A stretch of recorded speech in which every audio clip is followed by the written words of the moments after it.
भारताशी तणाव वाढल्यानंतर जागतिक पातळीवरती पाकिस्तान वेगळा पडलाय। भारताच्या कारवाईच्या भीतीने मग पाकिस्तान जागतिक पातळीवर समर्थन वाढवण्याचा प्रयत्न करतोय। याचाच एक भाग म्हणून पाकिस्तानने आता यूके समोर मदतीसाठी साकडं घातलंय।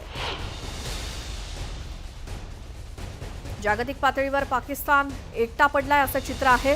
युद्धाच्या एकतर भीतीने पाक भयभीत झालाय आणि मदतीसाठी इतर देशांकडे याचना केली जाते। जागतिक पातळीवर मदतीसाठी पाकिस्तानकडून धावपळ सुरू आहे। समर्थन वाढवण्याचे पाकचे प्रयत्न आहेत। ब्रिटनला पाकिस्तानने मदतीसाठी साकडं घातलंय।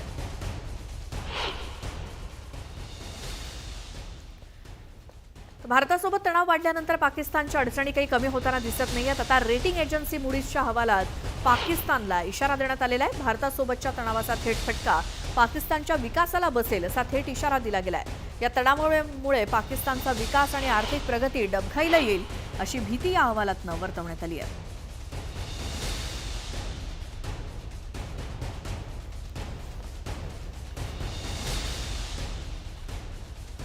तर डीआरडीओ आणि भारतीय नौदलानं मल्टी इन्फ्लुएन्स ग्राउंड माइनची चाचणी यशस्वीरित्या पार पडली।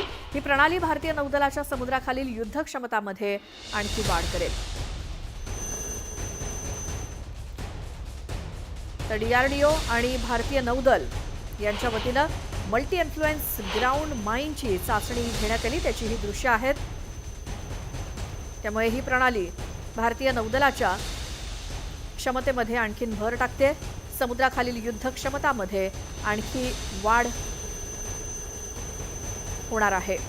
नौदलाच्या सामर्थ्यामध्ये आणखी वाढ होईल। डीआरडीओ आणि नौदलाकडून ही चाचणी यशस्वीरित्या पार पडलेली आहे।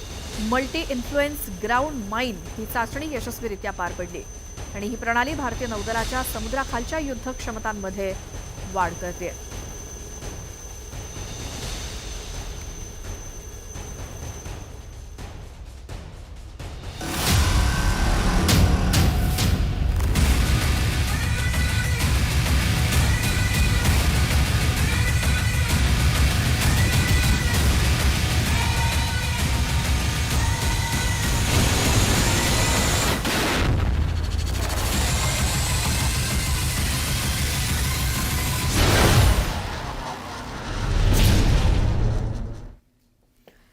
पहलगाम हल्ल्यानंतरही काश्मीरमध्ये पर्यटकांचा ओघ सुरू आहे। टेररिझमला टुरिझमनं प्रत्युत्तर देण्याचं देशातल्या नागरिकांनी ठरवलंय। काश्मीर हा भारताचा अविभाज्य घटक असून आम्ही अशा भ्याड हल्ल्यांना घाबरून इथे येणं बंद करणार नाही असा संदेश पर्यटकांकडून दिला जातोय। किन परिस्थितियों में यह टूरिस्ट आए हैं, हम उनसे यहाँ पर बात करते हैं। कहाँ से आए हैं?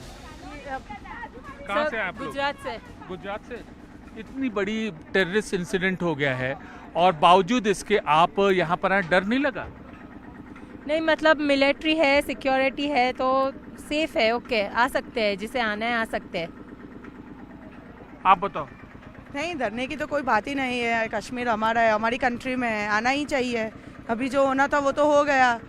पूरी सिक्योरिटी इतनी रखी है गवर्नमेंट ने सबके लिए, कमांडोज जगह जगह खड़े हैं सबकी सिक्योरिटी के लिए। फिर डरने की तो कोई बात ही नहीं है। लोकल्स के बारे में भी सोचना चाहिए सबको। आप लोग बोहरा समुदाय से ताल्लुक रखते हैं? जी जी।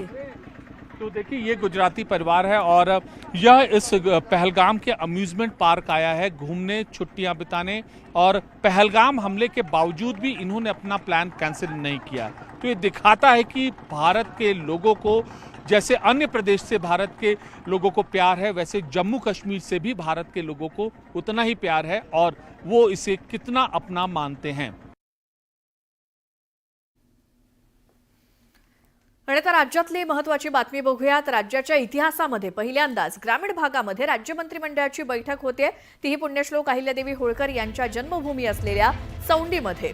त्यामुळे चौंडीमध्ये राजकीय घडामोडींना वेग आलाय। आज दुपारी 12:30 वाजता मंत्रिमंडळाची बैठक सुरू होईल। मुख्यमंत्री, दोन्ही उपमुख्यमंत्री आणि 42 मंत्री मिळून तब्बल 600 व्हीआयपींचा या बैठकीत सहभाग असणार आहे। शिवाय 2000 विशेष पाहुण्यांना औपचारिक निमंत्रण देण्यात आलंय। त्यामुळे संपूर्ण चौंडी परिसरात मोठ्या प्रमाणात सुरक्षा व्यवस्था आणि नियोजन करण्यात आलंय। या ऐतिहासिक बैठकीला औचित्य लाभलंय ते म्हणजे पुण्यश्लोक अहिल्यादेवी होळकर यांच्या शताब्दी जयंतीचं। येत्या 31 मे रोजी जयंती साजरी होणार असून त्याआधी राज्य मंत्रिमंडळाची बैठक चौंडीला होती आहे।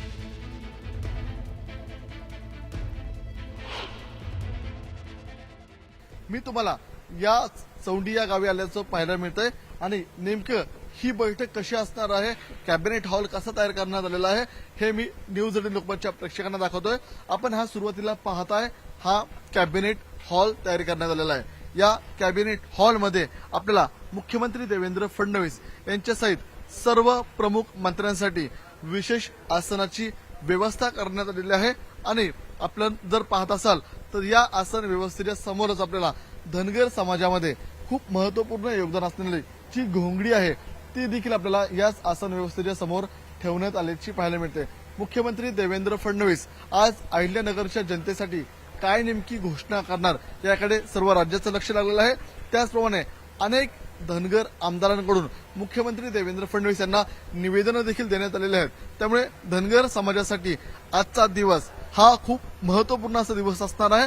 कारण की आज दुपारी 12:30 वाजता जी कॅबिनेट बैठक पार पडणार आहे या कॅबिनेट बैठकीमधून धनगर समाजासंदर्भामध्ये काय देवेंद्र फडणवीस महत्वपूर्ण घोषणा करतात याकडे सर्वांचं लक्ष लागलेलं आहे. कारण की आज पुण्यश्लोक अहिल्यादेवी होळकर यांच्या जयंतीचं निमित्त आहे. 300वी त्यांची जयंती असणार आहे 31 मेला. त्या जयंती निमित्ताने ही आपल्याला विशेष कॅबिनेट आमंत्रित करण्यात आलेली आहे. त्यामुळे आजच्या कॅबिनेट बैठकीमध्ये जी व्यवस्था करण्यात आलेली आहे ती देखील वाखाणण्याजोगी असल्याचं पाहायला मिळतंय. याच कॅबिनेट हॉलच्या बाहेर आपल्याला मुख्यमंत्री देवेंद्र फडणवीस यांचं तंबू स्वरूपामध्ये कार्यालय या ठिकाणी स्थापन करण्यात आलेलं आहे. सुरुवातीला मुख्यमंत्री देवेंद्र फडणवीस कॅबिनेट पूर्वी आपल्या काही महत्वपूर्ण कोर सहकाऱ्यांसह याच आपल्याला जो तंबू उभारलेला आहे त्या ठिकाणी आपल्याला संवाद साधताना पाहायला मिळतील आणि याच मुख्यमंत्री देवेंद्र फडणवीसांच्या कार्यालयामधून आज होणाऱ्या जी कॅबिनेट बैठक आहे त्या कॅबिनेट बैठकीसंदर्भातले निर्णय आपल्याला बाहेर पडताना पाहायला मिळणार आहेत. त्याचप्रमाणे आपण मुख्यमंत्री देवेंद्र फडणवीस यांच्यासाठी एक व्हॅनिटी व्हॅन देखील आपल्याला विश्राम कक्ष म्हणून या ठिकाणी आणण्यात आलेला आहे.